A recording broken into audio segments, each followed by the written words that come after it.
Yo, what up, you guys? It's your boy, the Kryptonian, saying here, bringing you a review for One Piece chapter, I think 396, and that cover story, chapter 396. That cover story, Baroque works going towards the Navy prison. Oh, big balls, big balls. Oh, how the hell could Toei Animation not animate this? Like, again, I know I asked before.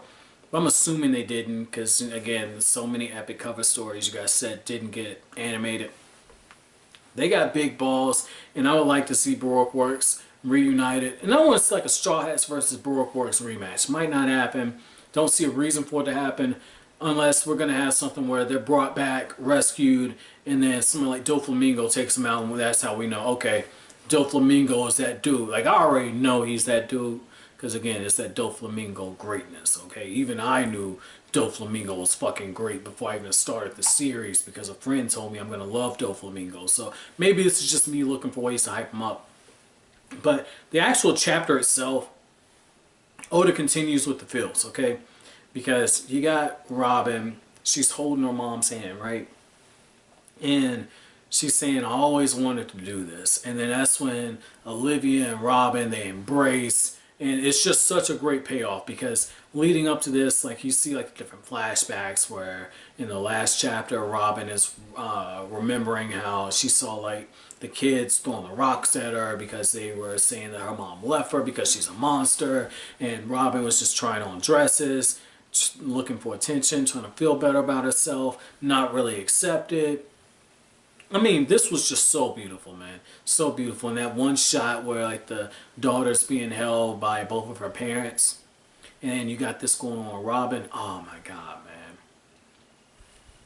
That was beautiful. Like, that was a hell of an embrace. And I hate the fact that Olivia decided that she was going to stay behind. You know, she's like, Saul, take my daughter and protect her. I don't know if it's because Olivia is mortally wounded and it's just a matter of time, or she's continuing her duty as an archaeologist to try and stay and defend. But it's a fucking buster call. You gotta know when to cut your tail and run. So, I mean, that was cool just to kind of see all of that. And I like how the director of CP9, he says something very key. He actually says two things. One, the world government is doing the buster call even though they know he's on the fucking island. It shows you how much they don't want that information to get out there. They're wasting no time. And because the guy from CP9 was there, they're looking at like collateral damage because he heard this. And all it takes is a seed to be planted, and eventually it's going to water over time. Like, it's going to sprout over time. So this says a lot about the world government and the Five Elders. But then the also thing that he said is we're seeing how he is ruthless. He says, hey, I don't know if she's telling the truth or not. Kids say a bunch of wild shit. But when you don't know, you eliminate. And I agree with that line of thinking. When you don't know something, it's best to assume that it's true until it's otherwise proven false. So I understand it. But damn, like the world government, they would kill an 8-year-old child. And that much is true given the fact that when the Vice Admiral Saul is spotted, okay? One of the things that we see is we get the flashback and how he's starting to question. And that's what would have happened with the director of CP9.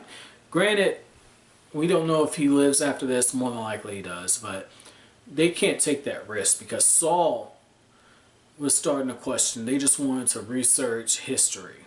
And it's because Olivia planted the seeds. You're just scared of the history you don't know. And so the seed's been planted. So I mean, that's very telling that they took this approach and that they decided to, I say they, I'm talking about Oda, but it's very telling that Oda took this approach to kind of show it, and then to have Saul basically go into beast mode, pick up the warship and lift that shit up, I guess to buy Robin, you know, time to get away. But it's telling in the sense that Oda's once again showing he understands people. He understands how people work, what people are afraid of. And he's making the commentary that just like in our Constitution, okay? Like, I know 65% of my viewership comes from the United States. Like, just like our Constitution says that we have the right to overthrow an unjust government, our government will never allow that to happen. No matter what. It will never allow that to happen because there's too many people in power with too much money involved. They won't allow that to happen. And that's exactly what's going on with the world government, where they've established 800 years worth of rule. And they can't allow these archaeologists and people who know this information to take this any further. And that's why the tree's on fire. That's why the Buster call's going out. Like, this was huge, man. This was huge. I love chapters like this. No chapter question this week, guys. But as always, guys, if you like anything I had to say, don't forget that like button. Don't forget to subscribe if you're new. Don't forget to comment and share. Thank you so much for watching Kryptonian Saying, guys. Have an awesome day.